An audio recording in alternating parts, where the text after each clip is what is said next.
Okay, here we are at chapter 17. 2 days later, Wolfen left Scourgel harbour and turned northeast for Scandia. Slager and his men remained behind, facing the task of making temporary repairs to their ship before limping back to their home port. The ship was too badly damaged to continue west for the raiding season. Slager's decision to leave port early was proving to be a costly one. The wind, which for weeks had blown out of the north, now shifted to the west, allowing the Scanadians to set the big males main mainsail. Wolf's wind surged easily over the grey sea, her wake stretching behind her. The motion was exhilarating and liberating as the kilometers reeled off under her keel, and the spirit of the crew lifted as they came closer to their homeland. Only Will and Evelyn failed to share in the general lightening of mood. Scourgel had been a miserable place, barren and unfriendly, but at least the months there had postponed the time when they might be separated. They, what a cliffhanger, hey? They knew they were to be sold as slaves in Hausholm, and there was every chance they would go to different masters. Will had tried once to cheer Evelyn about the possible separation. They say Hausholm isn't a big place, he said, so even if we are split up, we may still be able to see each other. After all, they can't expect us to work 24 hours a day, 7 days a week. Evelyn hadn't replied. Her experience of Scanadians so far told her that was exactly what they would expect. Eric noticed their silence and the melancholy mood that had settled upon them and felt a twinge of sympathy. He wondered if there weren't some way he could make sure they stayed together. Of course, he could always keep them as slaves himself, he reasoned, but he had no real need for personal slaves. As a war leader of the Scanadians, he lived in the officers' barracks, where his needs were tended by orderlies. If he kept the two Erlins as his own, he'd have to pay to feed and clothe them, and he'd have to be responsible for them as well. He discarded the idea with an irritated shake of his head. To hell with that, he muttered fiercely, driving them from his mind and concentrating on keeping the ship perfectly on course, frowning fiercely as he watched a pole stone needle floating in the gimbal bow by the steering blade. On the 12th day of the crossing, they made a landfall with the Canadian coast, exactly where Eric had predicted they would fetch up.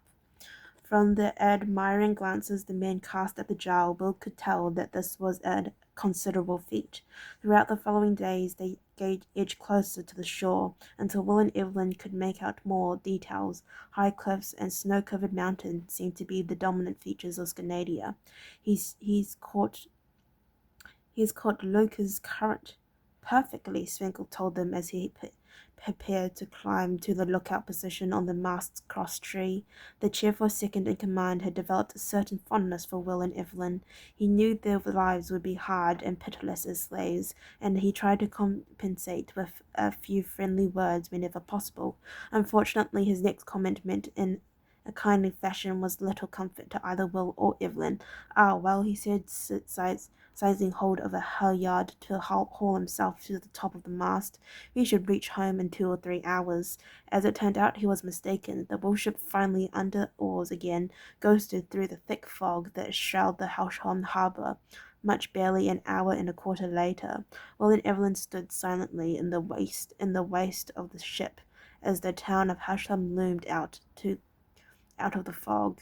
It was not a large place, nestled at the foot of towering clad mountains.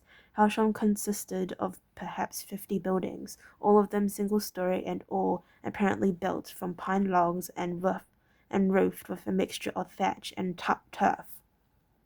The buildings huddled round the edge of the harbour, where a dozen or more wolf ships were moored at jetties or drawn up on the land, canted on their sides as men worked on the hulls, fighting a never-ending battle against the attack of the marine parasites that constantly ate away at the wooden planks. Smoke curled up from the mast of the chimneys, and the cold air was redolent with the heavy smell of burning pine logs. The principal building, Ragnar's Great Hall, was built from the same logs as the rest of the houses in the town, but was larger, longer, and wider, and with a pitched roof that let it tower above its neighbors. It stood in the center of the town, dominating the scene, surrounded by a dry ditch and a stockade. More pine logs, Bill noticed. Pine was obviously the most common building material available in Scandinavia. A long wide road led up to the gateway in the stockade. From the main quay, gazing at the town across the glass smooth water of the harbour, Will thought that in another time and under other conditions he would probably find the nearby ordered houses with the massive snow-covered mountains towering behind them to be quite beautiful. Right now, however, he could see nothing to recommend their new home to him. As the two young people watched, light snow began to drift down around them.